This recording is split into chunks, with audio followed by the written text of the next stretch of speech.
from the vault in Prince George. Powered by the Innovation Central Society.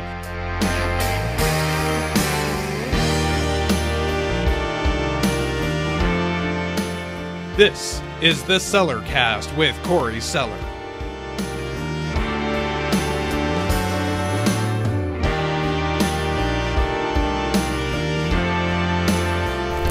Okay, so it's January 13th, 2018. Good afternoon. My name's Corey Seller.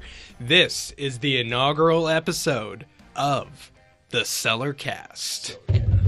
And with me today is my partner in crime, Sean Caldera. I made him say that because I always seem to butcher his last name when I try to pronounce it. A little bit of the dead space. Yeah, just a little dead space. That little dead space. Okay. We're gonna work on that intro because I feel like I have the late shows stuck in my head. It's like, here's Johnny, here's Corey.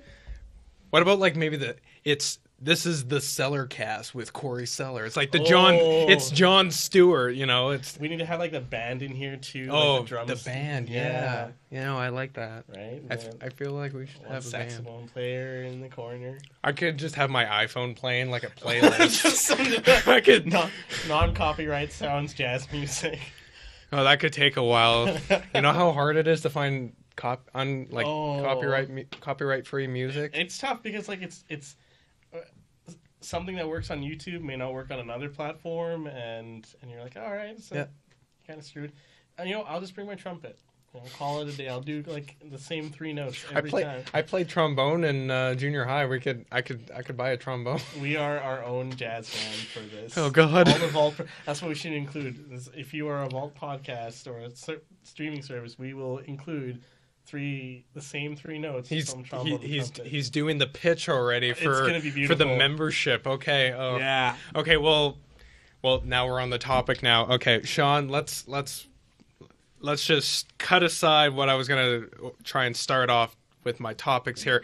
What's the membership deal here with the Vault? Okay, this is the Sellarcast for streaming from the Vault.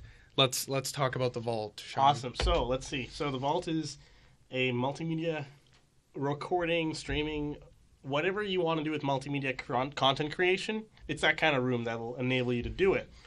So the cool thing about it is that you don't have to sink a couple $grand to get a good working machine and to get the software to do everything related to that. So let's say you want to make a really cool podcast, or you want to, stream some video games. We have a beautiful computer here with the GeForce GTX 1060, an Aorus gigabit motherboard, and that's powered by an AMD Ryzen computer CPU. So for those of you who are not technologically literate, it's really good. It went over my head. Like it's so good. It's so good. It's real good. And so we also have state-of-the-art webcam utilities here, microphones, and it's a thing that's going to continue growing. What does that mean for you? Well, if you're an aspiring content creator, all you got to do is drop by, talk to Corey and I. And it's I think the introductory rate is $20 a month. $20 a month. $20 a month for a membership for the introductory level. So, which, I mean, that's nuts. What was the discussion that we were having when we were figuring it out? Because you gave me a little quick tour about a week ago. Yeah. And we took a look in here again. I mean, I'm just amazed that I'm in a bank vault right now. That's just weird. Like, you see all the bank robbery movies of, the robbers coming in and stealing money. And in real life right now, I'm recording a podcast. In a vault. $20 a month for that kind of security. You can't get that anywhere else. You really can't. No. Right? Like, it's... No. But it's this beautiful use of the space. And I believe, in North First to be doing this. I don't think there's anyone really doing this anywhere else. So not in a vault. Not in a vault. Not in a vault. Not in a vault. Definitely not in a vault. We can trademark that. That's a first, okay? Right. First for everything. Oh, and it's I think what's really great is that it enables people who've always said, you have that friend who's like, man, I want to do this kind of talk show, or you know, it'd be cool if I could do this kind of thing. It's me. It's right? me. Right? It's me. Right. I wanna talk about stuff because I like talking. Okay, I know that's weird because I was always a shy kid and I'd ramble on and on and on. I'm an only child, so God knows something's wrong with me. So let's be honest. The fact that I'm naming my podcast the Sellarcast shows that I'm a little insecure. I'm naming it after myself. I'm a little cocky, I guess. I don't know, but I like the dramatic appeal, the theatrical of it all. I need a drink of water. So yeah, we have amazing and enthusiastic content creators like Corey here. You can sink and you can just, sure. $20 a month. That's like $20. That's $20. like a large pizza from Domino's. And trust me, I order a lot of Domino's. Right? My girlfriend thinks there's something wrong with me. In fact, here's another ramble. I got a million of them. So we go to this pizza place and I'm trying to order something. I'm gonna order a poutine. No, I panic. I order a pizza. No idea what I'm doing. I order fries and a pizza, and it's so much food, and I'm thinking, what am I doing? And her brother will, to this day, never let it go. So, anyway, let's move on. Well, here's the thing, though. What is your favorite kind of pizza from Domino's? That pizza. Pizza? Like the 3 meat one. Yeah, and it has like a good amount of cheese. I love their chicken bacon club or chicken bacon like ranch something. See, I don't like change. It's hard for me to try something new unless you're going to a party and someone orders like 3 different types of pizza and it's from Domino's. It's perfect. Right. You know, it's like because I didn't pay for it; they did. So I'm gonna have as much as I want, and I'm gonna try a little of each. Well, yeah, that's it. If you don't like it, it's not necessarily your fault. Nope, no, it's not my fault. Well, I mean, if I feel like it doesn't taste good, then I'm regretting it, and it is my fault. Yeah, because that's in your system for the next couple hours. So yeah, but it's good. Yeah. It's good. So welcome to the vault. Welcome to the vault. Welcome to the Sellarcast. This is the inaugural episode. If you didn't know already, if I haven't told you enough times, yeah. So I think the biggest thing. Why am I starting this? Like a little. Yeah. How about a little about me? I'm gonna be a little insecure again, and a little all about me, myself, and I. Isn't that's a song? I think. Yeah, that's a movie too. Oh yeah, that is it. Yeah. I forgot about that one. So a little about me, because this is my show. So moved to Prince George back in September of 2017.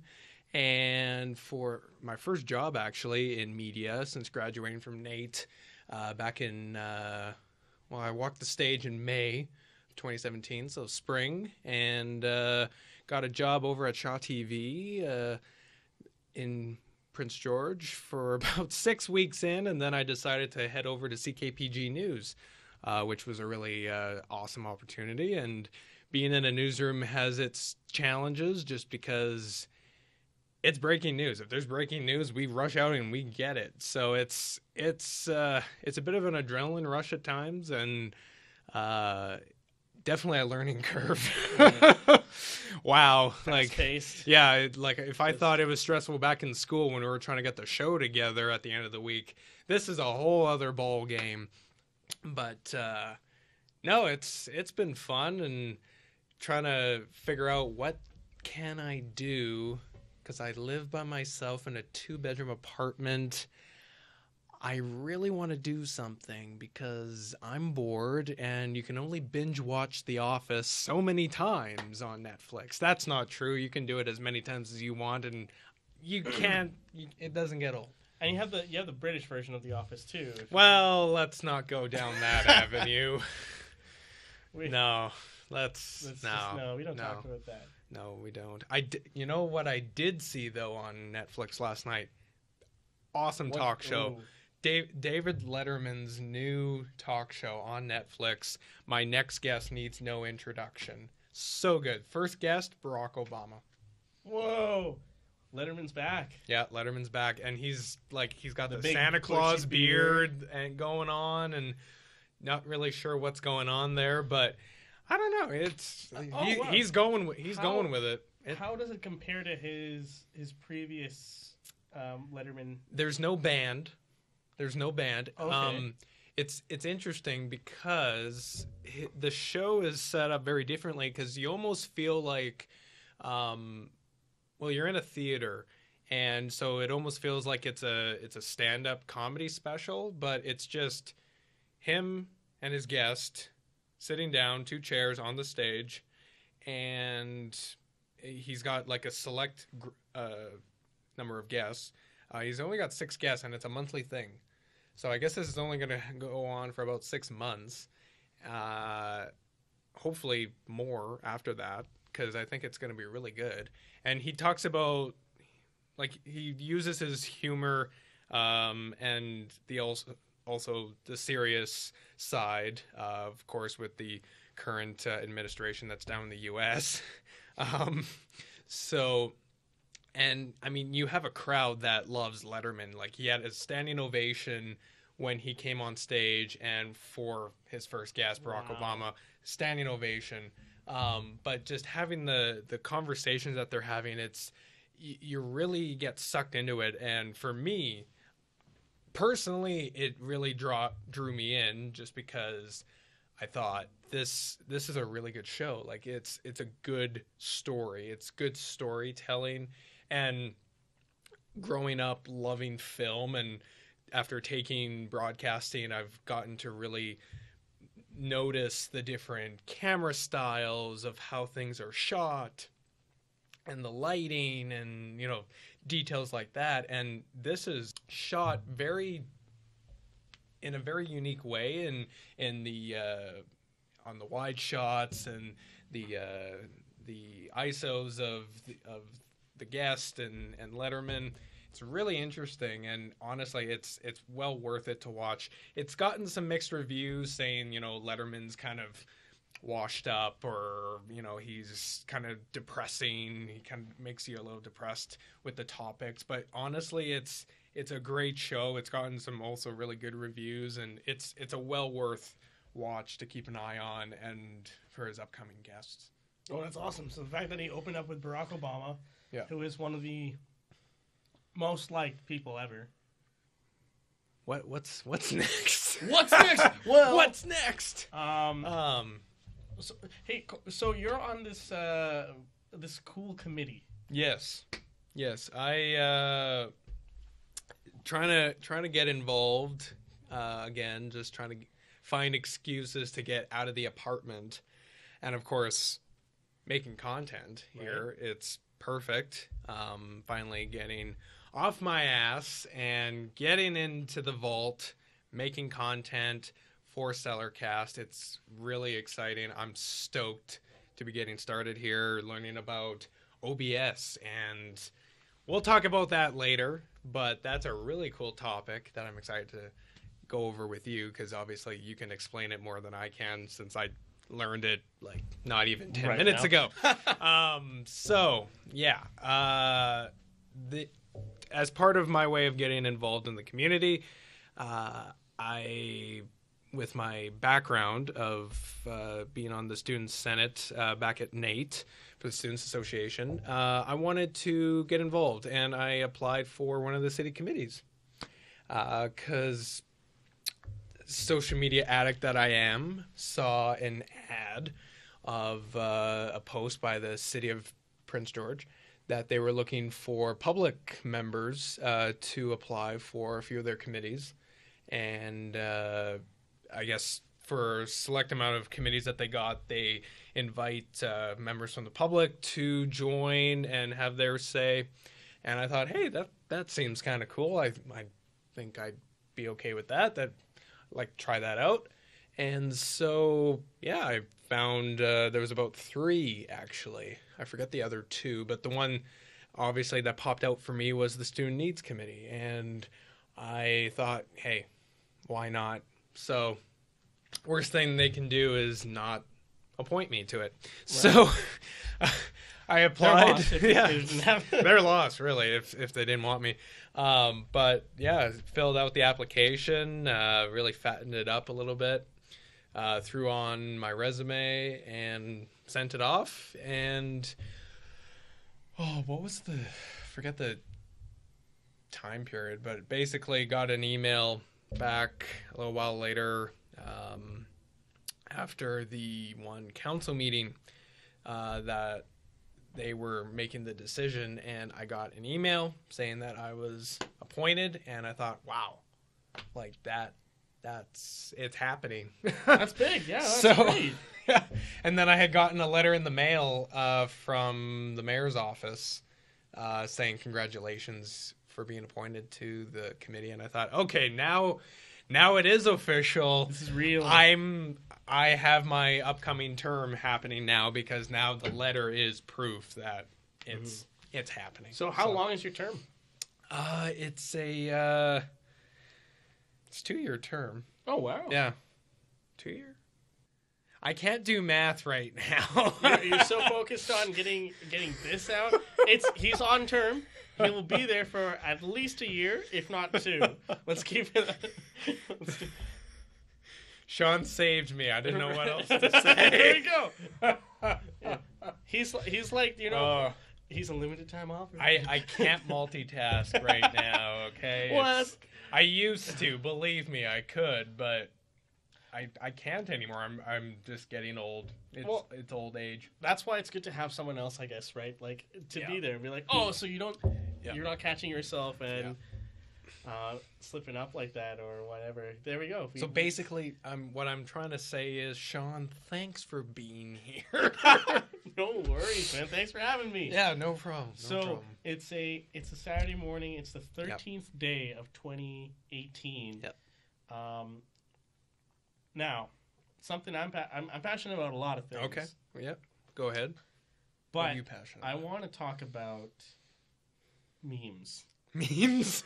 Like, no, and I'm not doing this to be ironic or anything, or right? Like, no, this has been a good year for me. Like how we started out, but I have to. My favorite meme right now is okay. So do you know what VR chat is? Explain it to Okay, so VR chat to us. What's VR chat? Is this? It's like if you have VR devices, it's a game where you can interact with people's avatars. Yeah, definitely. Nobody has that here. I don't think. Like I know Zuckerberg's trying to do that with Facebook and all that, but yeah. Like Ready Player One, that movie that's coming. Yes. Oh my God, I want to see that movie from Spielberg. Oh, that looks so good. Fantastic. Right, and like it's essentially sort of that's already there. It's just this virtual kind of playground, and it's just like, oh hey, I can be whatever. So there's been this character, Knuckles from the Sonic the Hedgehog series is this red echidna. He's like, so someone made an avatar of like really squished Knuckles with a very deep Ugandan voice, and it's become this thing. It's the tribe, the Knuckles tribe, and it's just they just want to go back home, and it just spread like wildfire. It made my day, and it's almost as if 2018 has been off to such an interesting cultural start. Because I would say that memes are an important, and we got blurry cam right now. Memes are a very important part of understanding where we're at as an online social community.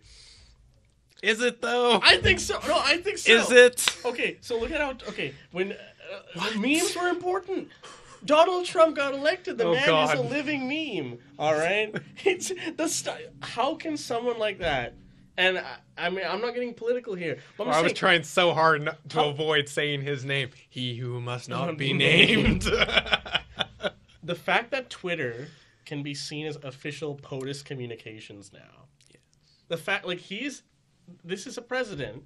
I'm not going to talk anything about politics or decisions or things he's made. Nope. It's not going to get political like that. Nope. But just from a tech standpoint, yes. I guess where social media is at now. Yeah. The fact that Twitter communication is considered now official things from the POTUS, regardless of what he says, that's an official statement that can be recorded.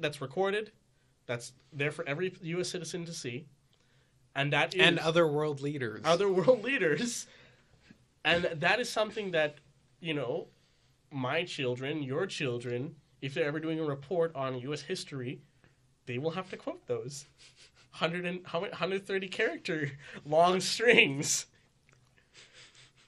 And that's the thing, is that the way he got elected, even so, right? It was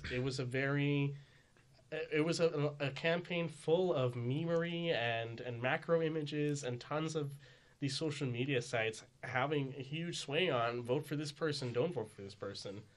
It's almost as if we start 2018 with a year where let's just go all out. Let's just go really broadside here. And I don't know where it's going to go, but I've been really pleased with the quality of the meme economy so far. I think the biggest meme, well, from my standpoint, it's a well-made GIF. And I'm not going to get into the debate whether it's GIF or GIF, even though my girlfriend tells me it's GIF. So I'm with you. I say for just keeping the peace for all here, let's just assume it's pronounced GIF. So we're going to get into Star Wars now in the next topic here. Oh yes. Oh yeah. Get ready. Get ready for the next 5 hours. Get ready. No, I'm kidding. Oh boy. I'm kidding. Super No, review. not that long. No. Please no, I need to go eat. No. There will be food breaks. It's okay, Shawn. It's okay. Stay with me, man. Stay with me. So Star Wars. What Star Wars. I don't. So, The Last Jedi. Have you seen? I have. Jedi? You have seen I saw it. Okay. Opening night. Awesome. I've seen it twice now. My man. Yeah. The director of Last Jedi, Ryan Johnson. Yeah. For a second there, I was struggling with his first name. He had quoted a tweet of a great GIF to really start off 2018, and it's one of Luke doing the little brush off the shoulder. If you haven't seen The Last Jedi, I am so sorry. That was... Oh, yes. Yeah. Just to see old Mark Hamill. Yeah. Straight pan into the camera. Yeah, that was a good scene. That was a good scene. To build upon that, I really liked... I liked it more for the cinematography. Okay, how about, you know what, before we get into any more, if you haven't seen The Last Jedi, first of all, why not? Second of all, go watch it. And third, if you haven't, then stop listening to this and skip to the next, topic of this, because there's going to be spoilers now. Yeah, I just want to get that across. I was going to try to be spoiler-free, but now I've been giving... No, we're just going to give her now. Dumbledore dies. Shit! Oh, no! Don't worry. What? Don't worry, the Enterprise is still okay, though. I need to get that sound effect of that guy that always gets shot at and he dies and he screams like, Ah! Scream? Yeah. I think, you know what, But no, let's get into the details of this. So, yeah, continue. What were you? I love how it was shot. I love the battle scenes, the choreography. You know that one. The opening fight scene of the ships battling it out. I thought that was a really good way to get into the movie because it kind of reminded me of Revenge of the Sith. At the beginning, you have Anakin and Obi-Wan, and they're both piloting towards General Grievous's ship, and it's really intense. There's like the war zone going on that they're flying through, and then they got those stupid droids that are on them that kind of distracts you a little bit. But basically, overall, in the environment that they're in, it's very similar in that sense. So I thought that was a really cool start to kind of kick off The Last Jedi. Now you bring it up, yeah, because that had the same kind of explosive opening to the movie. Whereas, all these Star Wars films start off with, here's the long intro, and then it does a pan shot to like a planet or a starship floating in space. Like The Force Awakens had started off. Right? Yeah. But this was like straight into like bombers and stuff. Bombers. So what that big, huge ship was called a dreadnought. That thing was massive. Yeah. The Imperial, whatever the thing was. Looked like a big boomerang in space.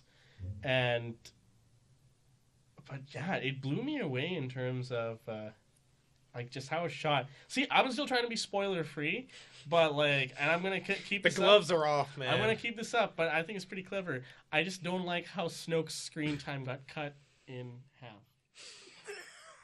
Hey! There we go. There we go. For you, come on, you got to be like, if you don't get that, come on. Damn, I wish I would have came up with that. Literally, the night after we saw it, there were people in line, and people were like, "Oh, is it?" And I was just like, "Oh yeah, Snoke's screen time got cut in half," and they had this like really confused look. And then when they see it, they'll be like, "Oh, I see." It was like a spoiler, but not really. It's like, I get it. But like, meanwhile, you have a 2.5 hour delay of what? What's he talking about? He's still here. It was a movie that definitely caught me off guard in some places too. Do you feel like it was worth 2.5 hours? Because I got the sense that there were parts where it kind of dragged on, and what I mean by that is when my dad and I would watch Empire Strikes Back, we would fast forward, or basically just skip the scenes of Luke and Yoda training on Dagobah. We would just skip those scenes. Right. Every time we watch Empire, it's like, yep, okay, skip. Yeah, I get that. Like, there's filler. There's actually quite a bit of, I think, there's this one place where Finn and his companion are on a different planet.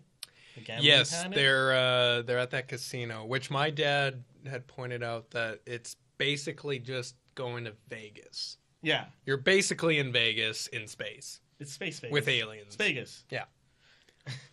And, like, I totally get they were there for an objective. Yes. But the fact that the objective at the end of the day was completely mute. Yeah, it turned out to be a completely useless objective that he was working for the First Order. And you're like, you just wasted. You wasted all that time just so that we could give Finn something to do, and we give Rose a bit more of a backstory. And yeah, so because they have that emotional, oh yeah, I used to be a child slave, and that's why they're being. I'm like, oh, okay, like I feel bad for you, Rose. I get that, but why are we? And I also didn't get, I love Admiral Holdo. She went out really in a badass way. She did, but why didn't she tell them the plan? Yeah, she was a little too secretive, because the way I was getting the impression that she was almost a double agent. Yeah, that's how I felt too. Like, just deep down, like, it was very minor. I didn't really let it get to me because I didn't want to ruin it for myself, but I really thought that, is she a double agent? Because I wouldn't be surprised. But she turns out she's not. She's actually a badass because she's got this nice little moment with Leia, and I'm thinking, okay, well, she's not a double agent. She's fine, but why so secretive? Well, that's the thing. Like, because Poe is like fighting her on everything, and it's making Poe look like an asshole. Yeah, and like I get that Poe's like a flyboy machismo. He's Han Solo in this film, hands down. He's completely a Han Solo in this film. He's a rebel with a cause. Yes. His own cause. His own cause, very much. Right, so. and like he takes that role really well, with kind of Finn taking on the neutral tone of how Leia was. Yeah, and then with Rey taking on like I'm the Jedi, like I'm like the titular character kind of thing here. We have our trio. Right? Again, our next trio. Yeah. I just don't get, like, okay, so some parts of the film kind of did feel like it was this convoluted plot just to crank out a few minutes. Yep. And that's when I liked, without a doubt. Yeah, and that's why I liked the cinematography, because that I felt was a saving grace during those moments. It definitely was. For those moments where it's like, oh hey, whoa, but it looks great, right? Or like they'll put in like a porg or BB-8 shooting coins. Okay, you've got to admit BB-8 is the most adorable, badass droid in this movie. He kicks so much butt. Oh my god. And like so cool. The evil BB-8. Oh god. Okay, I thought he was gonna get more screen time. The evil BB-8, which I thought, okay, that could be cool. I thought they were gonna have a little battle scene, to be honest. Wouldn't it be awesome? That would be badass. Just fighting, like, just wondering, like, okay, you have all these hidden gadgets that we don't know about. What does the evil BB-8 have like, Duel of the Fates playing in the background, like that Anakin versus Obi-Wan music? Yeah. I want to see that in the last one. I want that to be the final duel. It's BB-8 versus BB-8. I feel like JJ is gonna have to write that. The interesting Poe story that I have for you, that not too many people may know. Maybe you do. I don't know. I think I heard from my dad. See, my dad's the big Star Wars nerd because he went to go see Episode 4 back in the 70s. And so he grew up with Star Wars, and he's the big Star Wars fanatic in the family, and I inherited that. God bless him. And with Poe, originally, in the original script that he was shown from JJ,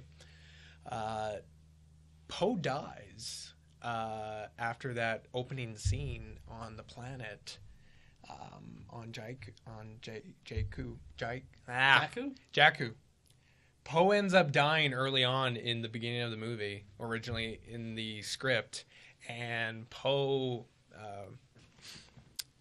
the actor who plays Poe, forget his name. Me too. Forget his name, but essentially he went up to JJ and said, "Look, can you not kill me off? I've been in too many films where I get killed off early on in the movie. Can you keep me in?" And he, I guess, went back, thought about it, talked it over with Lawrence Kasdan, the other co-writer, who did a lot of the writing for the original trilogy. And they kept him in. They kept him in the story. Wow. So with Poe saying that to JJ for episode 7, I feel that made the biggest difference completely, because that, who knows what the storyline could have been. Well, because I feel that if they were to get rid of Poe, why? Yeah. Why would, because right now the way it's set up, it was after Poe made it back from Jakku with Finn and all that they kind of all became friends together. Yeah, and you have to wonder that there's so many rewrites that occur in the script process that they probably went through, and hearing about that story, I mean, I'm pretty sure it's true. Yeah. I'm 99.9% sure that is a true story. And knowing that, it's just baffling, because you wondered that, the story could have been going in so many other different directions. But the way it is that we see on screen is the perfect one. Yeah. But don't forget, Force Awakens got... Okay. Here, the rant is coming now. The rant is coming. Episode 7 got so much backlash for being basically a clone of A New Hope, Episode 4. Right. And everyone just went crazy about it. Last Jedi comes out, Episode 8. They watch it. People complain it's too long. People complain it's just too much. There's too much going on. It's going all over the place. It's going a completely new direction. okay, sure, you bitch about that, but, you know, if it's a complete resemblance of Empire Strikes Back, that's okay.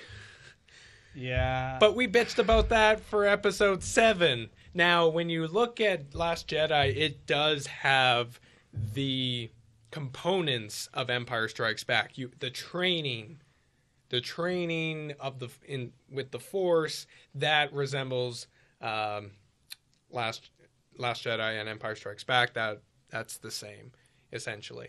There was the one opening scene where Kylo Ren's flying into the ship and blasting around there. There is a similar shot. Is it Empire Strikes Back or maybe episode 4, where the Falcon is flying by a ship, and it's almost very similar cinematography, and I thought that was really cool. But essentially, yeah, like The Last Jedi didn't so much resemble Empire Strikes Back, so now everyone's complaining about that it's so different from Star Wars. It's completely different from the rest of the entire franchise. But you guys complain that Force Awakens was too much like Episode 4, so what do you want? And I think it's what do you want, people? It's angry fanboyism. It's too much. Like, my dad just looks at it from his standpoint, who's been a long-time Star Wars fan, and says, look, it's just a movie. Yeah, well, like it for what it is. There's so much to like about it. Right. I grew up in a Star Wars household. My dad saw 4, 5, and 6 when he was, you know, a young, like an older teenager, young adult in Sri Lanka when he was living there, right?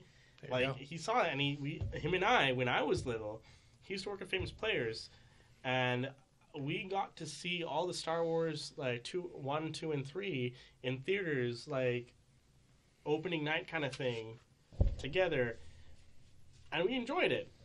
Now, I watched these Star Wars films, and I have to admit, yeah, you know, Episode 7 had a lot of similarities to Episode 4, but I mean, that's just the way that you're gonna write these type of movies when you're introducing characters and stuff like that. Exactly. Right? I mean, if they were going to be drastic just for the sake of being drastic, it would have been like a different take than Episode 4 kind of introduced people. I don't think it would have felt Star Wars-like. I think it would have felt like another generic sci-fi kind of whatever. Rogue One was it was like an actual war film in space, right? If we got that for Episode 7, it would have been a very different story. People would have been asking, why? Well, it's not explaining these characters really well and stuff, right? You all know they're going to die in Rogue One. But which was still a bit of a surprise to me, because I got to really enjoy the characters. Right? My favorite, that big tall droid, K2SO. Yes. Oh, so good. So good. Oh, I have like a Lego Bionicle version of him in my room back at my recording room back at home. Oh, I love him. But like, that's the thing, is like Episode 8. The fact that it got flack for not being like Empire Strikes Back is just proof that people just don't know what they want. They can't make up their minds. Yeah. And yet, you know, it's proof that it's still making a ton of money. It's still a great movie because, I mean, it's Star Wars. Yeah, like I try not to bring my expectations of it, and not random expectations. I expect good stuff from, you know, budget like Star Wars or Marvel movies or whatever, but I try to leave the comparisons at the door. You know, so like after I watch the movie, and it's like, oh, okay, like I can see kind of how they went and whatever. Yeah, it's definitely true, because when you get the sense that you have the original trilogy that set the bar, it set the tone. You have the prequels, which everyone tries to ignore for the most part, especially Phantom Menace, because there's even the joke in The Big Bang Theory where all the guys have a Star Wars marathon planned out, and Sheldon says that after they watch Phantom Menace, they have like half an hour or an hour time period afterwards for complaining. That's simply dedicated to complaining about Phantom Menace. That just tells you the tone of the prequels of how people feel. So when you get the sense of episodes 7 through 9 of that trilogy, you know that they're trying their best to not start from have a repeat of the Phantom Menace onward. Yeah, like I really enjoyed episode 3 from the prequel. Oh, I did too. Chancellor Palpatine being transformed into Darth Sidious, Emperor Palpatine. If you didn't see it coming, you didn't see it. Spoiler alert, you should have. So good. Right? So good. And it's, I do feel like the prequel trilogy is kind of, you know, especially Phantom Menace. I saw it when I was like a really, really small Shawn. Yeah. And then when I grew up and saw it, I was like, okay, I can kind of see like where the inconsistencies are, where you can go from episode 6 and you go to this and you're like, huh? Like what? Yeah. Midichlorians? What's this? And they retcon quite a bit of things with the prequels, right? Like, sorry? Like with the new movies, I think they retconned some concepts and stuff that existed in the prequel trilogy only. They haven't mentioned midichlorians at all. It's true. In the new one, when Luke's explaining the Force, he's not like they're organisms that do it. No, it's the Force is something else. Didn't you know that the Force is when you reach out and you feel that feeling, it's that tingle, it's like, you know what that is? That's the Force. Are you feeling it? Yes. Are you feeling it? Just wax her. That was beautiful. Grumpy Luke Skywalker is the best. That's the Force. I feel like that's what the new trilogy is going to be. It's almost as if they understand the prequel exists. They understand where it sits with a lot of people. They understand that original trilogy is like the hallmark of the series. So they're going to follow closer to the original trilogy. It's without a doubt, because when it's a little brief, because they really lowered the tone as far as like making it a big deal of discovering Rey's parents. When Kylo is telling Rey that her parents were simply just nobodies, that they sold her off for drink money, basically. Right. And that's the comparison of Vader telling Luke that I am your father. Like, just really dramatic. Of course, I can't do it justice because I'm not James Earl Jones, and I'm not going to get my arm cut off right now.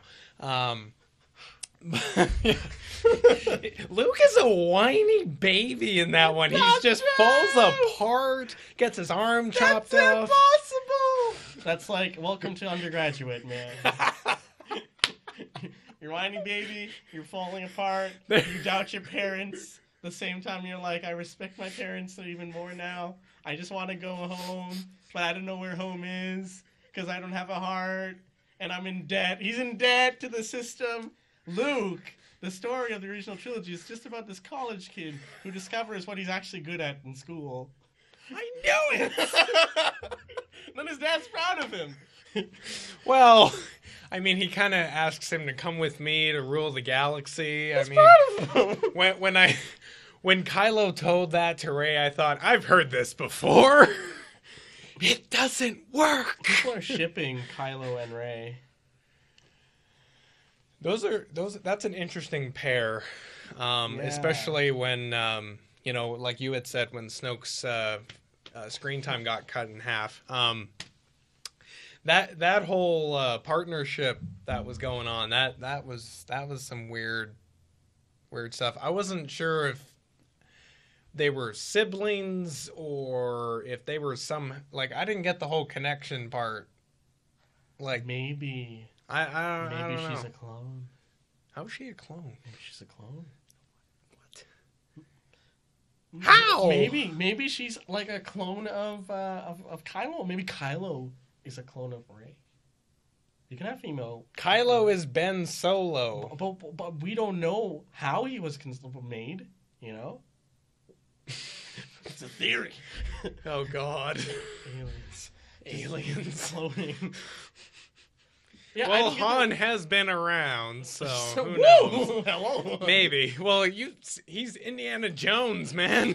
Yeah, like... he's been around, okay? It's almost as like Leia's like, yeah, all right, cool. This happened. But, yeah, I don't get their relationship. I feel like there's this... But, to be fair, Snoke was kind of manufacturing the Force. Yeah, true. Between them, right? Yeah, that's true. Yeah. But now they sort of still have a connection. Yeah, they still have it. So clearly it's one of those things that you start and you can't turn it off. Yeah, it's like the Ronco oven for the Force. It's just, you set it and forget it. That's it. Oh, man. So we talked about Star Wars. Yeah. So, yeah, Star Wars was good. Yeah, that was, yeah. No, I'm excited for Episode 9. J.J. Abrams is back as director. Colin Trevorrow got the boot, which was a little surprising, but at the same time, you got to look at it from Lucasfilm's perspective. They have their vision, and if you're coming in as a director and you have all your other opinions that you want to do it this way, and they don't like that, you got to remember this is Lucasfilm. Yeah. They understand the tone. They know what the fans are expecting, and they know what George Lucas would have wanted. Yep. Well, I mean, what George Lucas would have wanted was, you know, a little of everything. Like, you have these amount of droids. Well, let's just triple that because we have special effects. We can do whatever the hell we want. Especially when you re-release the original trilogy 12 times. Now with the Force, Scream, when Obi-Wan's coming down to help rescue Luke. I'm going on a banter now back to the original trilogy. Bear with me. It's a child screaming now. That's the Force spirit or whatever when Obi-Wan's coming down the hill and Luke got beaten up by sand people. Right. There's that little that was redone in the latest edition of the original trilogy, and it sounds like basically a 13-year-old screaming.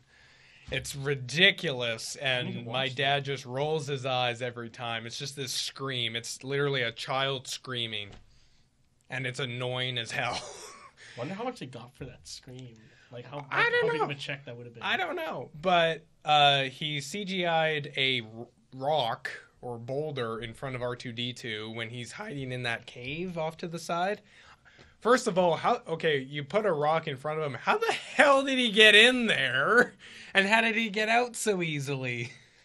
I feel like we're getting real prophetic with this R2-D2 coming out of a sealed cave kind of thing on the 7th day. It bothers me! On the 7th day. When you see that when George had re-released the original trilogy 12 times because, you know, it's like, oh, look at all these special effects. I want to, like, tweak it and re-release it again. Why, George? Why? I'm so glad he sold the company because now he can't touch it. He was a great mind. A great mind. Yeah. He started something that changed everything. And I think that's when, you know, it's hard. Especially since he almost had a nervous breakdown trying to make episode 4. Yeah. Like, the guy's a genius. Well, how it was supposed to be was that episode 4 was going to be the first movie, and then the next one would be like this ending sequel. Yeah. But then episode 4 did really well. So they're like, oh, crap, we can do a trilogy and take the summer completely different.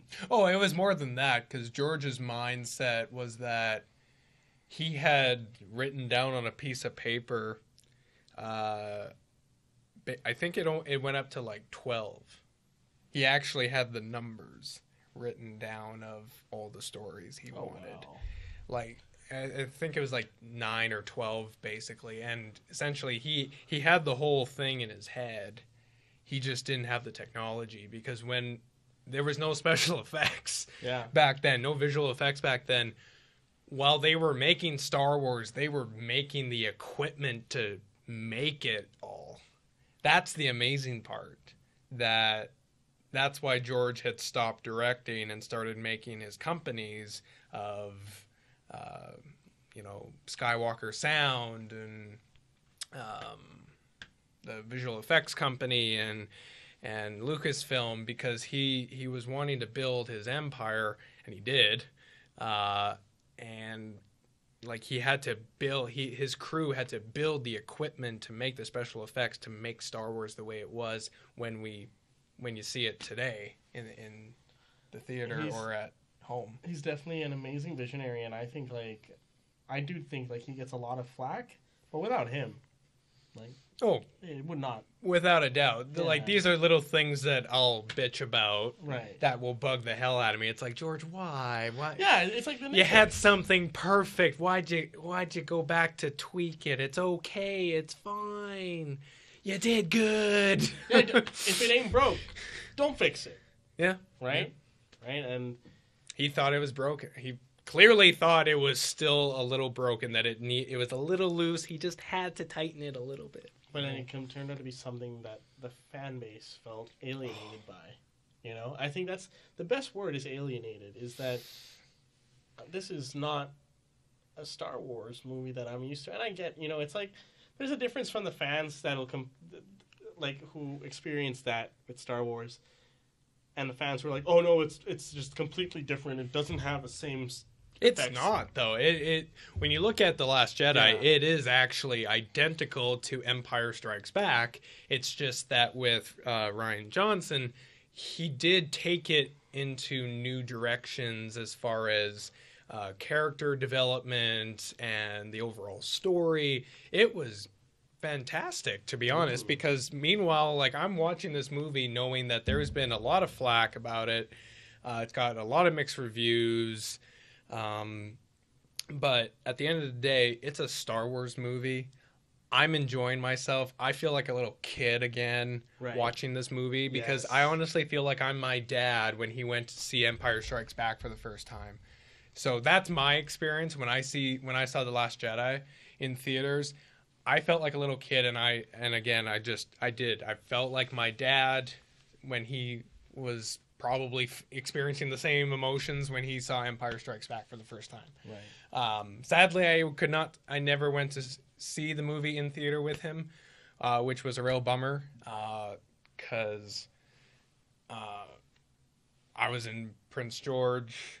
I had moved to Prince George already, but coming back to Edmonton over the holiday, he was going to see it on the Friday and Saturday. I was already coming in on Saturday to see my girlfriend at her mom's house. So that kind of sucked. But, once I saw the movie, him and I just went on for, I think, an hour just talking about the movie. Like, what you like, what didn't you like? Did you get this part? Oh, do you remember that little move with the foot and, things like that? The tiny that was fun. That was fun. Yeah. I know, What was the first Star Wars movie that you saw in theater? In theaters? Yeah. Phantom Menace. Phantom Menace. See, I think my dad took me. I think I remember him saying that he took me to see Phantom Menace in theater, but I don't remember. I was a little kid. I could be mistaken it for the story when I went to go see a hockey game when I was a little kid. But I remember seeing Revenge of the Sith with my dad back in 2005, and it was the best experience ever, because I thought, I'm old enough to enjoy Star Wars, because I thought, up until then, I was still pretty little. I was pretty young still, so I couldn't really appreciate stuff as much. Mm-hmm. But I got to the point in 2005 where I was able to appreciate a lot of things. I was being able to appreciate my time with him when I would hang out with him. My mom would just kind of roll her eyes like, "Oh God, you guys, it's just a movie. Like, you guys I'm gonna go watch my soap opera of Young and the Restless." Okay, sorry, Mom. I'm not picking on you. I swear. I love you. I didn't know people still watch that. Oh, she does. Oh. It's still on. How young are these people now? Oh, they keep cycling through, filtering out with new actors and Okay. actresses. It's quite something. But anyway, back to Star Wars. So when my dad and I had gone to see 2005 Revenge of the Sith back in 2005, and that was so cool because I remember leading up to when Palpatine was kind of showing little hints more so that he was the Emperor, because we as the audience knew already, but no one in the plot really knew. Oh yeah. And my dad kind of leaned over. He's like, "I think that's the Emperor." Just subtly kind of leans over. And I'm like, "Yeah, I think you're right." Like, you know, the times he's like, they're watching that water bubble show. Oh yeah, that scene was. Did you ever hear the tragedy of Darth Plagueis the Wise? It's a Sith legend. Darth Plagueis was the Dark Lord of the Sith, so powerful and so wise, he could use the Force to influence the midi-chlorians to create life. He had such a knowledge of the dark side, he could even keep the ones he cared about from dying. And Anakin's like, Padme. And just right away he's like, what? It's like, how? The dark side of the Force is the pathway to many abilities some consider to be unnatural. And I just, that's when you know. Yeah. Like, oh! And yeah, it was like, his apprentice killed him in his sleep. And that smile he has. He became so powerful. The only thing he was afraid of was losing his power, which eventually, of course, he did. Unfortunately, he taught his apprentice everything he knew. Then his apprentice killed him in his sleep. Ironic. He could save others from death, but not himself. It's like, oh, shoot! Like right there, it's like, red flag! Red flag! But then Anakin's like, wake up, Anakin! Anakin's like, but my Padme. I keep having dreams that Padme's gonna die. It's like, God damn it, man! You're so insecure. You got daddy issues, clearly. But who is his dad? We don't know. We don't know. It was the Force, or the Emperor just used the midichlorians to manipulate it. Pregnate his mom. That's a different kind of fertility treatment available in the distant future, I guess. Well, that's just George Lucas's story ideas. He went back to like Greek mythology and this and that. Like, I don't know how he came up with that idea, but I don't know.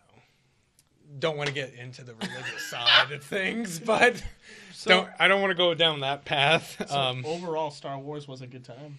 Oh my God. It was just... As you can tell, and I know my girlfriend rolls her eyes. I'm sorry, Alicia.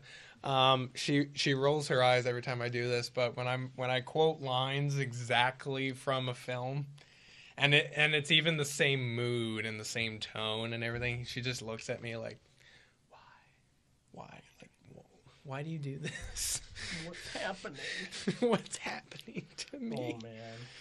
Oh man. I could just talk about Star Wars all day long. It was actually really neat because when I went to see Star Wars with the Volcanic team, Volcanic boys, I brought my Nintendo Switch with me, and it was raining, it was cold, and so one guy would hold the Nintendo Switch screen, and the others would just use these as the controllers to play Mario Kart. And it was beautiful.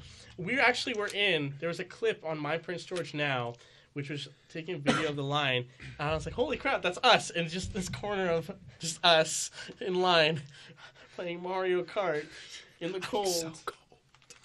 Oh man, that was like the best, just waiting for that movie to come out. It felt unreal. So if you hear me coughing, it's because I'm still getting over my stupid cold. How long have you had that for? I've been battling this flu / cold. Like it's I don't know what it is. It's just kind of a mesh of just everything. I've had it since last Friday. It kicked in. Ooh. Yeah, and I was sick I was sick at home for 2 days. I stayed home from work, and it was just dreadful. It was a short week for me this past week, so it's good that the weekend's here. I can sleep in again tomorrow.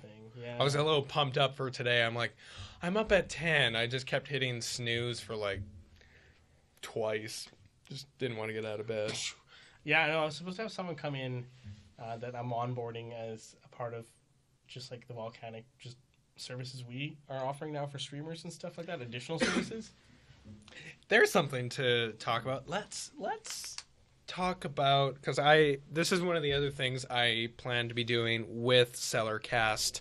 Aside from talking about tech and culture and social media, I really want to profile and chat with the movers and shakers in Prince George, as well as back home. I'm originally from Edmonton, born and raised. So I'm going to be profiling, interviewing guests from PG, here in PG, as well as virtually from back in Edmonton, just to kind of gain some inspiration.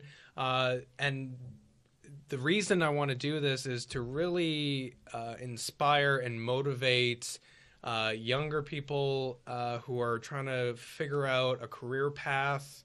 If they're unsure, they have this idea in their head that they kind of want to do something about, maybe something in health or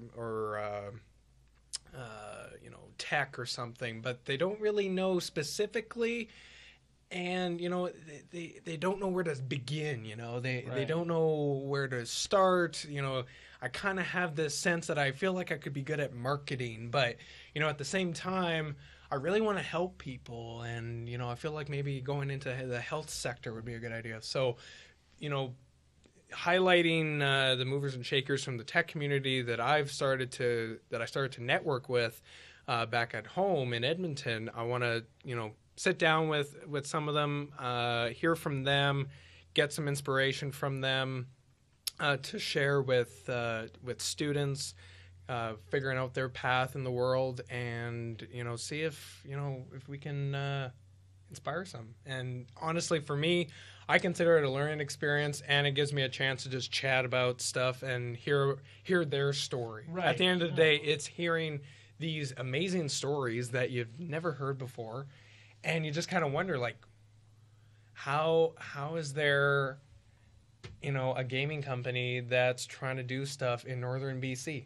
Right. Or why in the world is there a tech community growing in Edmonton, Alberta? Like, don't they just focus about oil money? Like, what is this? Like, no. No.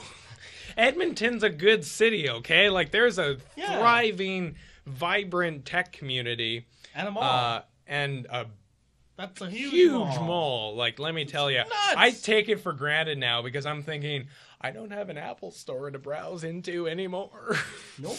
This is painful. Like, I'm so used to going in there, and there's like at least 5 Apple staff coming up to me saying, "Do you have any questions?" Hi, welcome to Apple. Like just little care? Things like I could use Apple Care probably. Yeah. Oh my gosh. And that's kind of like what I also like about the place that we're working out at, the hub space, is that it connects you with people. It's so easy to feel alone when you're working in this space and you're trying to be innovative and you're trying to do things, right? Yeah, definitely does. And trying to bring new ideas. Mm-hmm. So opportunities like the hub space and the people who work here, it's neat to meet those kind of people and to have, hey, we have the same vision. How can we work together to make it happen? That's kind of like you and I. Yeah. So why don't we talk about that right now? Yeah. The little backstory between you and I, Shawn. So how did you meet me? I kind of want to ask you. I'm the person asking the questions. Okay. How did we meet, and how the hell did we end up in the vault talking and getting along so good? So we met at Tech Week. It was this event. What the hell's Tech Week, Shawn? It's a Tell us. Related event that was happening last year in the hub space, where it was introducing tech movers and shakers in northern BC. Mm-hmm. So I operate a startup called Volcanic Gaming. It is an esports and video gaming startup, which is, we don't make video games, we don't sell video games. We'd like to develop games, and that's down the road for sure. But right now, we're all about building community and bringing people to place, and getting people connected with people who are into the same things that they're playing or doing. Just so, you have 6 to 7 months of winter in northern BC, and people just play video games. It can get pretty isolating and pretty lonely, and you play online, you don't realize there are people in your backyard you can game with, you can make friends with, And so our mandate is to connect the North through video games. Through tournaments, viewing parties, activities, trips, whatever. That's what we're trying to do. So Tech Week was like our breakout, kind of like, hey, this is what we're doing, super high-level production stuff. We're showcasing the vault and the technology we use to play video games and stuff, and to how we are starting to make something off of that by broadcasting to audiences online. And then Corey was working for Shaw at the time, and he was like super interested. He was like, yo, I want to see you guys like on Shaw TV. My name's Corey. Yeah. We talked for like close to an hour, for 45 minutes straight, standing up right outside the vault. That was a good conversation. Oh, yeah. I was pumped. Well, it was like, great. Like, look at this guy. He's into this. He works for broadcasting. He understands the importance of this. Here's someone who recognizes the value of what I'm doing. And I looked at him and I was like, I recognize the value of what he's trying to do too. And then we were in text contact, and there was like some barriers we had to get past to get things on a public access television. Yeah. Because of copyright. Mm-hmm. And during that time, I think that's when you started getting picked up by CKPG. Yeah. There was a bit of a down period where I was switching over to CKPG, so I was kind of collecting myself to regain where I was networking with people and trying to reconnect and just say, hey, I'm still around. I just had to make a quick switch over here. Right. And I think now that I was with CKPG as an online journalist, first actually, that they've hired. So it's definitely been a really cool adjustment as far as kind of figuring out the role and kind of learning at the same time with them. So that's been really a fantastic experience, to be honest, actually. It's great crew, great group of people in the newsroom, as well as the interactions I have with all the radio people. So honestly, it's like a throwback to school, to be honest. Like, yeah. It's so much fun. But as far as creating content, there's a bit of a more... There's a nice little open window that we have here that we kind of make it our own. Yeah. And sort of, well, for me anyway, coming on as sort of as a helper, as far as kind of being the gatekeeper to the vault with you, mm-hmm. Kind of partnering up with you on that. So I guess, why don't you tell me about the experience as far as once we got past those initial conversations before, when I was with Shaw, with the tour that we had last week, that conversation upstairs when we were brainstorming. Oh, yeah.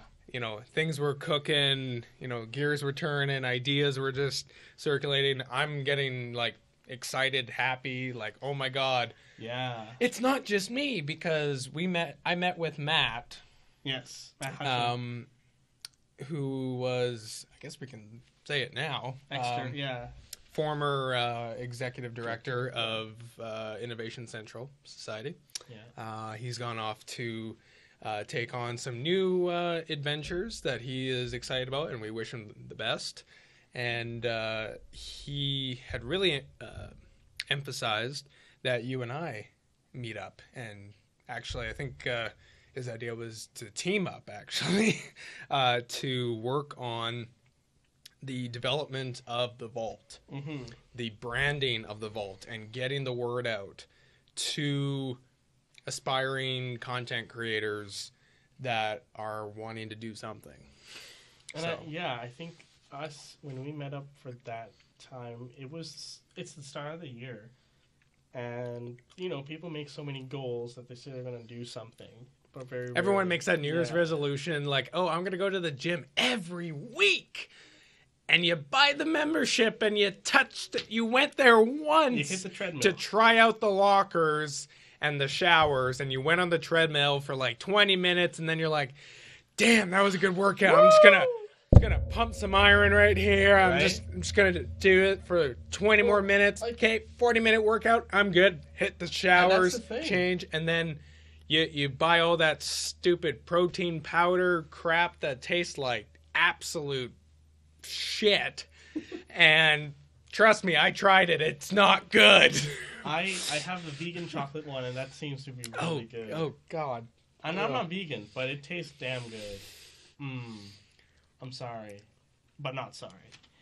For a second there, I thought you were gonna say you were vegan. Oh, and I thought I almost dated Shawn. a vegan. Oh, what? I almost dated, and you know what? There's almost dating. Okay, we don't don't have to get into it. We don't. No, we won't. We won't get into that. Man.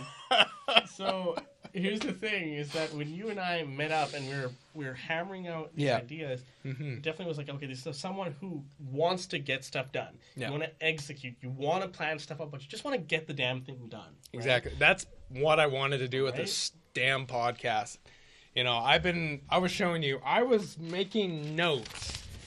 For the video portion, you can see it. For audio only, you cannot see what I'm holding, but I'm got this little stack of paper of notes, of scribbles and planning and random ideas that came out from my head.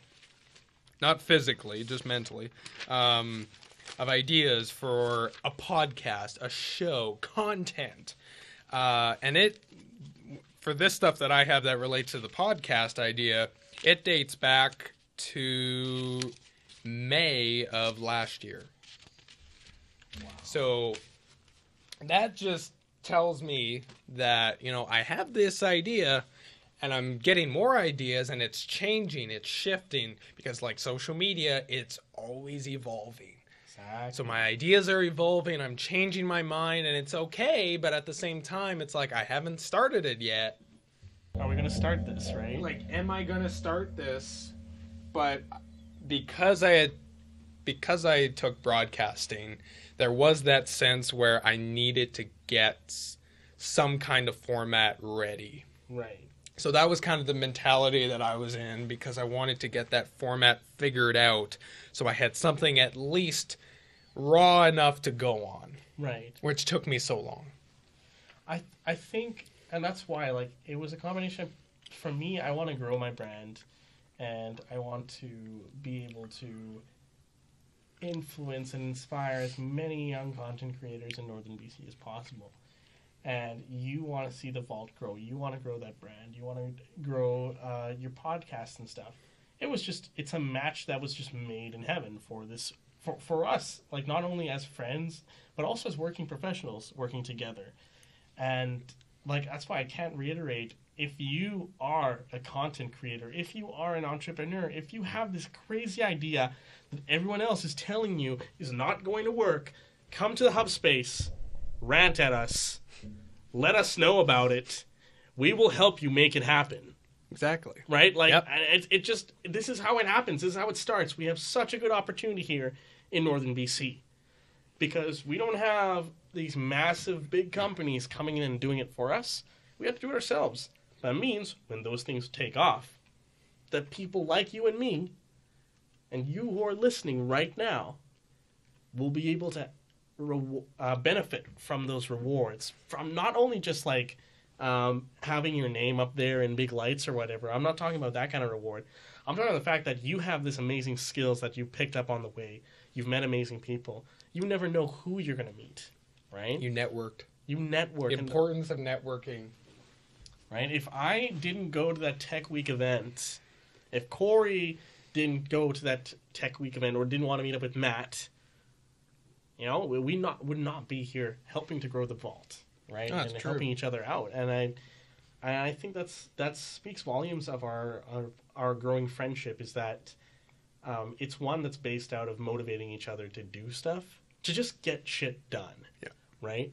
And Because it drives from that passion. Yeah. Like, that was my biggest thing. Tech, social media, that's my passion. Mm-hmm. And going along the way as far as how I can take that and insert it into my career, that's kind of still a work in progress, considering that I'm still a recent grad from college. Right.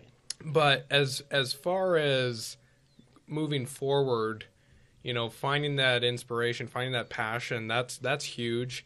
And getting out there and going to meetups, because back in Edmonton, I'd gone to a couple different meetups that dealt with social media and coding.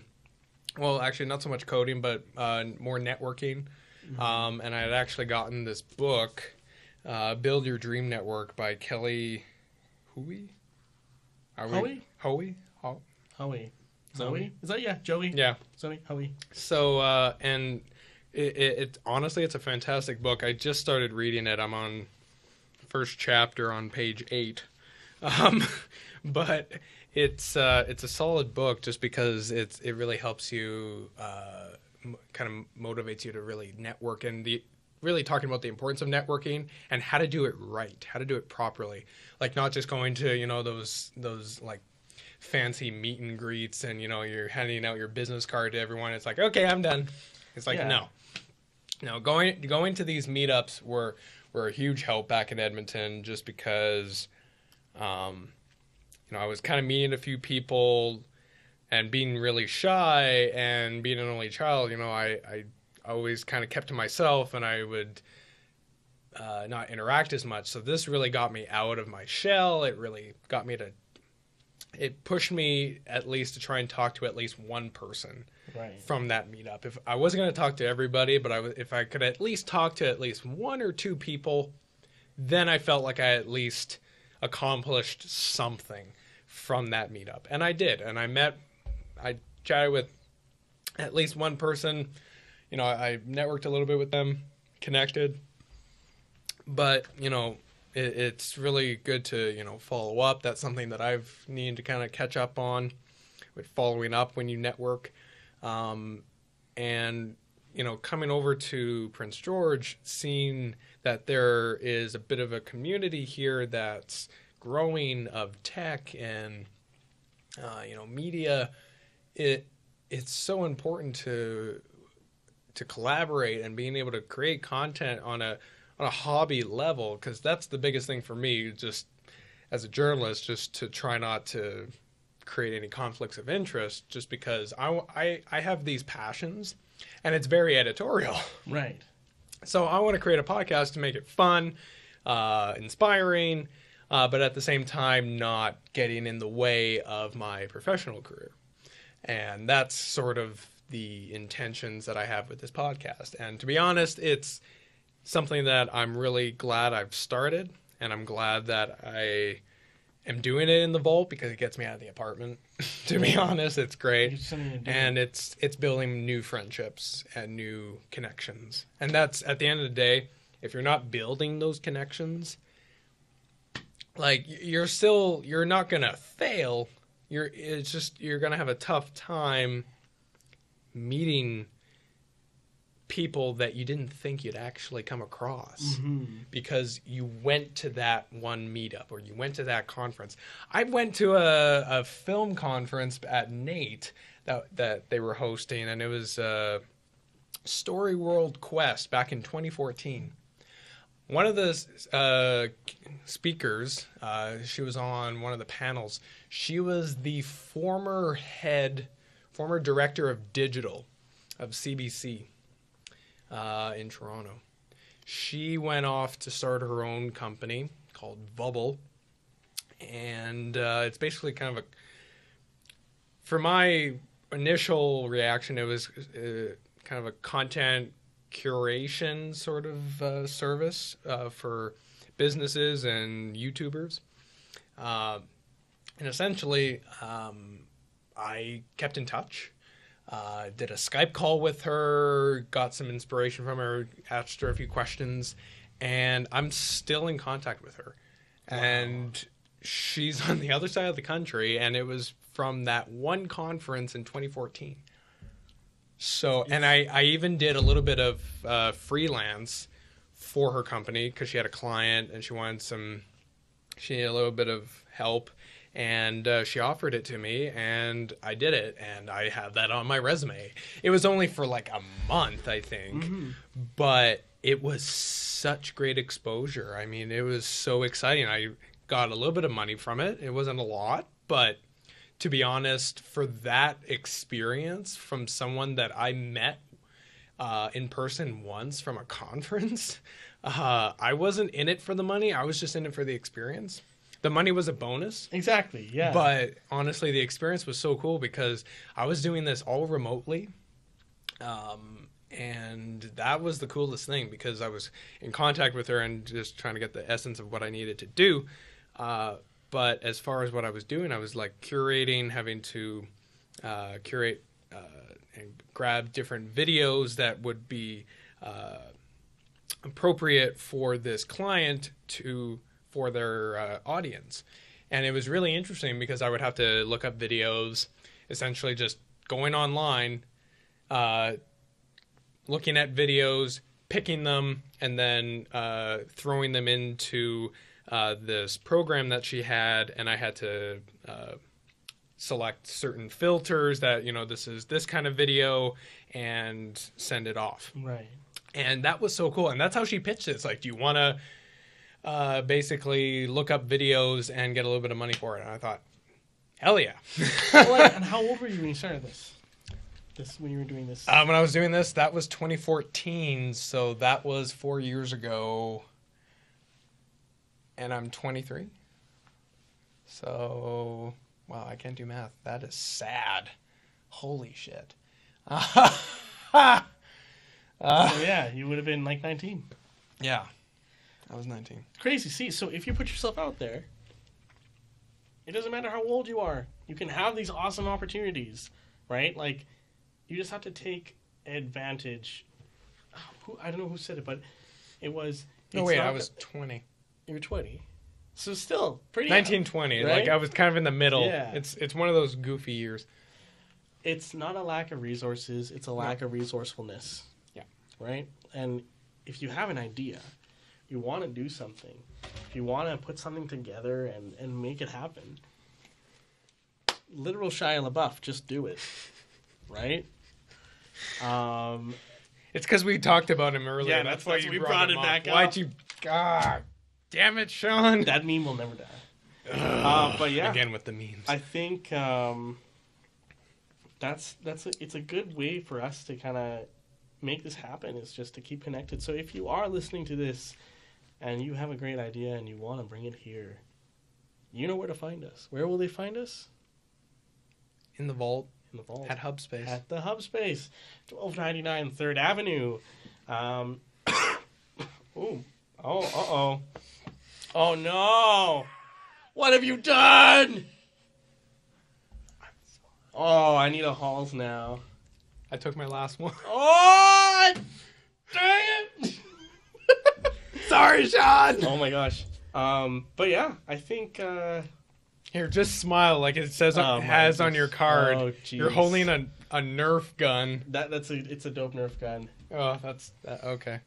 But I'm not gonna say dope. Oh, damn it! I said it. That sounds weird. Made you say it. Oh man. But yeah, this was the inaugural episode of the Sellarcast, and it's with Corey Seller. There we go.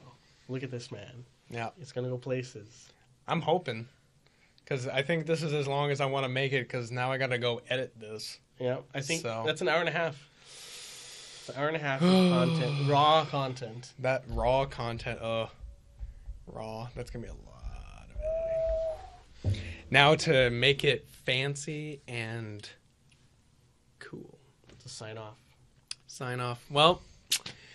It's been a slice, my friend. It has been a slice, my friend. Thank you so much for being on for the inaugural episode of the Sellarcast. I'm Corey Seller. Until the next episode. Catch you then. Oh, and if you want to join in the conversation outside of the Sellarcast or during future episodes of the Sellarcast, join the conversation. use the hashtag Sellarcast if you have questions, reactions, or if you just want to submit any topic ideas that you want me to talk about. Use the hashtag Sellarcast. I'll check it out. You can follow Sellarcast on Instagram, Facebook, and Twitter at Sellarcast. So check it out. Give it a follow for updates outside of the episodes of the recordings, as well as the development and just randomness of what I might retweet. Because who knows what it could be. It could be a wide variety. It could be a GIF of Luke just doing the little tap on the shoulder, just a little swipe of the shoulder, which I'm actually going to do later today because I forgot to do it this morning. So yeah, it was that was gold. That was gold. All right, so that's it. That's the inaugural episode of the Sellarcast with Corey Seller. Thanks so much. Where's the? Oh, there it is. Okay.